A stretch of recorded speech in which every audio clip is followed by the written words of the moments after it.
Fidèles téléspectateurs du 21, bonjour. Nous recevons aujourd'hui pour vous Monsieur Albert Carino Troubar, journaliste ivoirien, spécialiste des questions culturelles à Paris et en Europe. Nous allons avec lui essayer de faire le bilan de l'année culturelle à Paris, en France. Monsieur Carino, bonjour. Bonjour. Aujourd'hui, vous êtes sur notre plateau pour qu'ensemble nous puissions, en quelques minutes, parler de l'année culturelle, le bilan de l'année culturelle 2016 à Paris. Vous qui êtes un acteur important et un observateur important de la vie culturelle, qu'est-ce que vous pouvez dire en un mot rapidement avant que nous rentrions dans les détails, ce qu'a été pour vous cette année 2016? Je crois que l'année 2007 pour moi a été une belle année. C'est vrai qu'il y a eu des pages noires, on a eu 2 décès d'artistes ici, mais dans l'ensemble, je crois que c'était une belle année.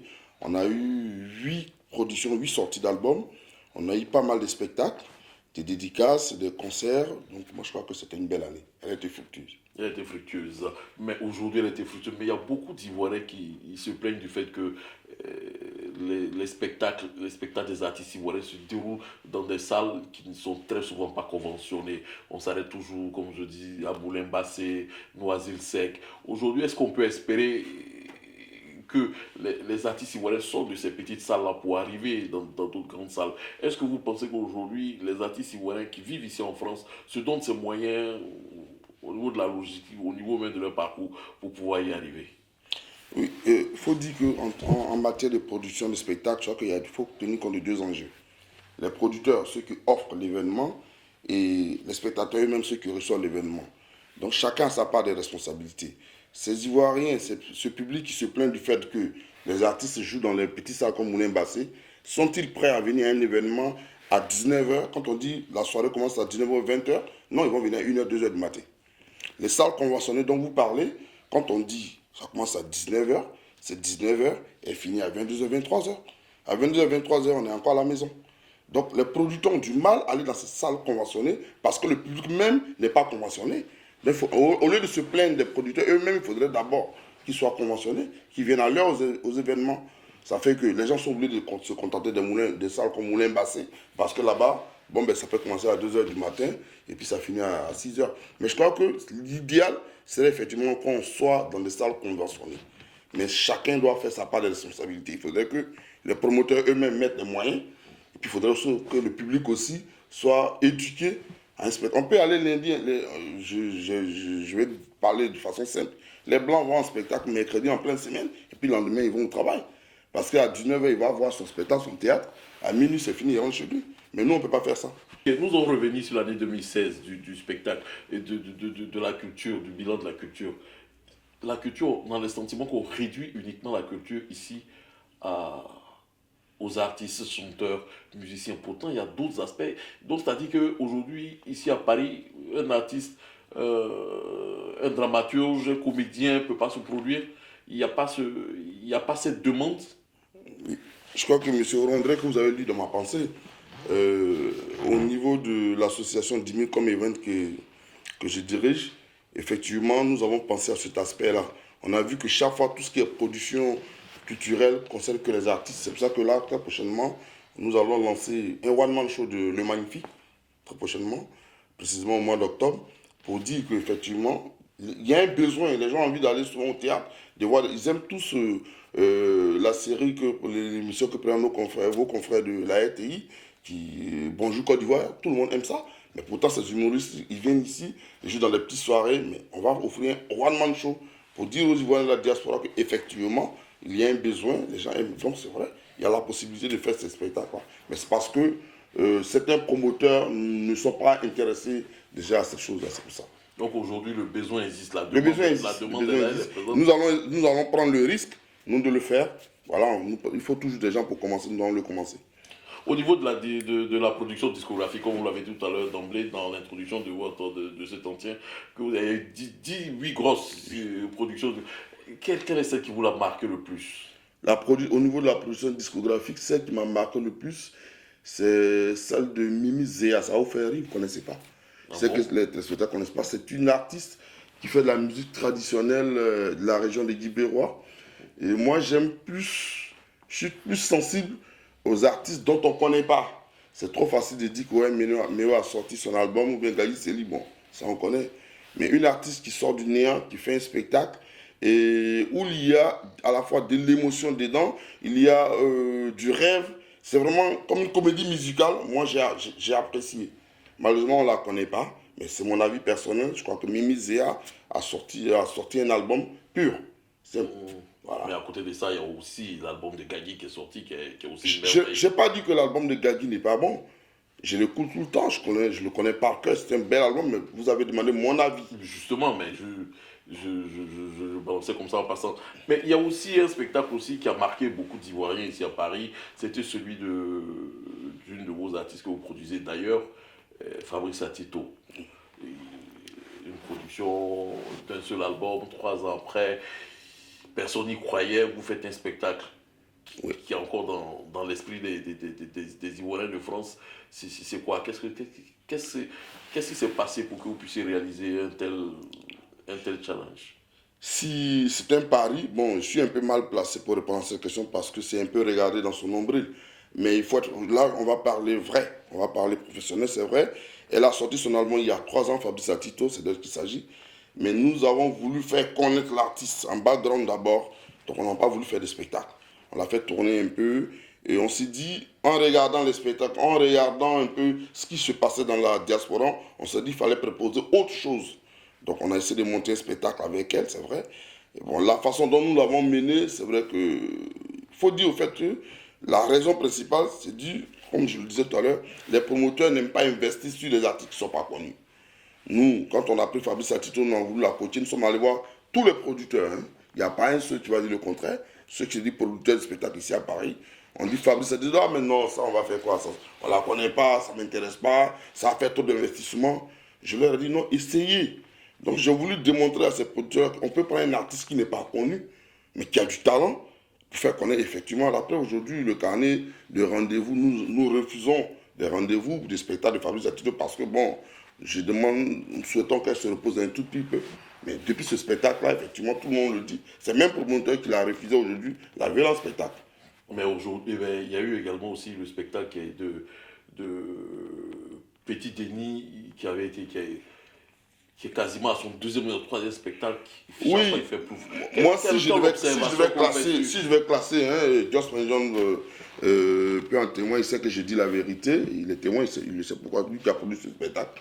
Pour moi, si on devait classer, on devait donner une note à ce spectacle de Petit Denis, moi je donne 0,5 sur 10.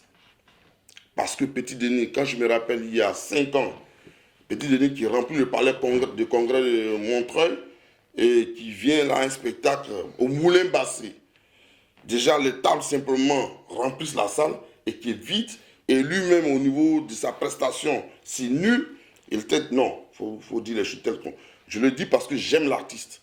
Il faut qu'il sache que Petit Denis a été très nul sur ce coup-là. Mais est-ce que ce n'est pas lié au fait que les spectacles ici à Paris sont considérés comme des grandes beuveries collectives que plutôt un instant ou un moment d'appréciation de musique ou bien d'un spectacle particulier? Parce qu'on assiste à cela très souvent. On a l'impression que des spectacles ou bien des concerts, comme on dit, c'est juste bon, venir retrouver des amis, c'est des grands maquis à ciel fermé, bon, on se retrouve, on remplit les tables de bouteilles de champagne, de whisky. Oui, oui, voilà. Ça c'est une... Très souvent, ça ressemble à cela, les spectacles. Oui, normalement, au départ, c'est ça. On va au spectacle pour retrouver les amis. Parce qu'on n'a pas le temps en semaine, c'est le téléphone, c'est le métro, boulot, dodo. Donc très souvent c'est ça. Mais l'artiste en lui, c'est les promoteurs eux-mêmes qui doivent maintenant offrir un spectacle réellement pour rendre la chose belle. Voilà. Justement, ces spectacles qui sont ces grandes beuveries collectives, comme vous dites vous-même, c'est aux promoteurs de spectacles et aux artistes eux-mêmes de discipliner leurs fans et leurs... C'est-à-dire qu'il faudrait que les artistes offrent un spectacle. Un spectacle, c'est pas venir prendre le CD, donner un DJ qui va jouer, puis on va danser, on va nous regarder. Tout le monde le fait. Les spectacles, l'artiste il vient avec son disque, il faudrait qu'il montre autre chose, une chorégraphie derrière, un jeu de scène. Il faudrait que lorsqu'il regarde le spectacle, il retourne chez lui avec une image. Mais si c'est pour venir jouer le CD simplement et puis venir danser, bon, on va venir jeter un pagne, non, ça c'est pas un spectacle. Et c'est ça c'est ce que moi je reproche aux artistes. Il faut créer un événement autour de chaque spectacle. Donc si on comprend bien, aujourd'hui, 2016 a été, comme vous l'avez dit, une année riche en spectacles, en production. Dans l'ensemble, oui. Dans l'ensemble. Mais malheureusement, on continue toujours à voir ces spectacles qui ressemblent encore, qui sont encore de l'ordre de l'amateurisme. Du point de vue, comme vous l'avez dit, dramatique, ça va venir, vous, au niveau de votre structure de production, vous espérez pouvoir produire le magnifique bientôt ici à Paris, mais l'année 2016 a été véritablement pauvre en ce type de spectacle. Non, je peux pas dire pauvre. Je ne peux pas dire pauvre, il a eu des spectacles. Il a eu quand même des beaux spectacles, comme j'ai dit tout à l'heure, Mimi Zéa, il a eu Fabrice Tatito, que bon, certains confrères, ça me fait plaisir qu'ils disent que c'est l'artiste de l'année 2016, la révélation de l'année 2016, ça me fait plaisir. Il a eu des bons spectacles. Il a eu aussi le spectacle. Donc, quand je dis pauvre, je dis au plan dramatique, autant des scènes, du style théâtre, et comédie, prestations, stand-up Non, pas de ça que je parle. Il n'y a rien eu. Voilà, rien à ce niveau. Promotion, spectacle, tout ça, tout le temps, tous les samedis, c'est full ici à Paris. Il y a aussi des artistes qui sont très présents du point de vue des associations pour défendre leurs intérêts. Ça ne va nulle part. Vous qui êtes un observateur de la vie culturelle. Vous voulez me parler des associations des artistes, des artistes, on a le crooner, on a l'Amioff de Naounou Paulin, il y a quoi d'autre encore? Il y a plein d'associations, il y a les artistes d'associations des chanteuses de Guibérois, il y a qui encore? Il y en a plein. Des Guibérois, d'Issia, des Sayoa, des Dalois, des Mampleux. Chaque village a son association d'artistes. C'est malheureux. C'est vrai, c'est une bonne chose de se mettre en association pour pouvoir défendre ses causes. Mais ces associations ne pourront pas réussir parce que chaque artiste veut être président d'une association. Si elles ne sont pas fédérées, rien ne marchera. Vous allez voir Naounou Paulin qui va se tirer les pieds sur la Dekis du modèle, ou alors de Justin Sanislas, ou alors même au sein du modèle, même quand on voit les magnifiques mains Dekis qui sont... Enfin, quand on les voit se pavaner sur Facebook pour s'insulter, ils devaient être ensemble pour pouvoir défendre la cause des artistes. Moi, je ne suis pas trop pour ces associations d'artistes. Franchement, je ne suis pas trop. Moi, je me souviens à l'époque où ils avaient lancé l'idée de la Fédération des artistes ivoiriens de France. Avec Bloco. Voilà. Ça, c'était une bonne idée, ça, où toutes les associations sont ensemble. Aujourd'hui, c'est plus d'associations tue la culture ivoirienne parce que finalement, qu'est-ce qui se passe? Chacun veut faire son événement le même jour et c'est le même public et ça fait que chacun, comme on le dit, quelque part, il faut qu'on tape auto. Finalement, il n'y a personne dans les salles parce que le même, non. Il faudrait qu'ils soient fédérés. Moi, je n'y crois pas. Je ne crois pas trop à ces différentes associations. Merci, monsieur Albert Robacarino. Je rappelle que vous êtes journaliste culturel, directeur d'antenne de Côte d'Ivoire FM. Après le bilan, pour vous, quelles pourraient être les perspectives de la vie culturelle, musicale, artistique ici à Paris? Les artistes ivoiriens de Paris? Oui. Bon, je sais qu'il y a pas mal de projets en vue. Beaucoup d'artistes par le bien de notre structure, je sais qu'il y a par exemple Esmond Corée qui fait un spectacle bientôt. Il y a les associations de filles et Guibérois qui font un spectacle. Il y a le Magnifique, comme je l'ai dit tout à l'heure. Il y a Diane Solo qui fait aussi ses 35 ans de carrière. Et il y a aussi la Nuit des Dames. Donc il y a vraiment beaucoup de rendez-vous pour 2017. Bon, j'espère que les promoteurs de ces différents événements-là vont essayer de corriger les erreurs de 2016 pour qu'en 2017, il y ait vraiment des bons spectacles. Moi, c'est le spectacle. Je suis plus pour le spectacle, en fait. Vous arborez un t-shirt, tous ces Makenya Prayo. Vous faites un petit clin d'œil à qui? Kenya Prayo, c'est mon village. Ah, ok, d'accord. C'est mon village. Ok, d'accord. Merci. Ça a été un plaisir de vous recevoir sur le plateau d'Eventus TV. Fidèles téléspectateurs d'Eventus TV, nous espérons que vous avez beaucoup de plaisir à suivre ce petit entretien que j'ai eu avec mon confrère Albert Robacarino, avec qui nous avons échangé sur le bilan culturel 2016 et sur les perspectives 2017. Nous espérons que vous avez beaucoup de plaisir à le suivre, comme nous avons eu beaucoup de plaisir à vous le présenter. À la prochaine.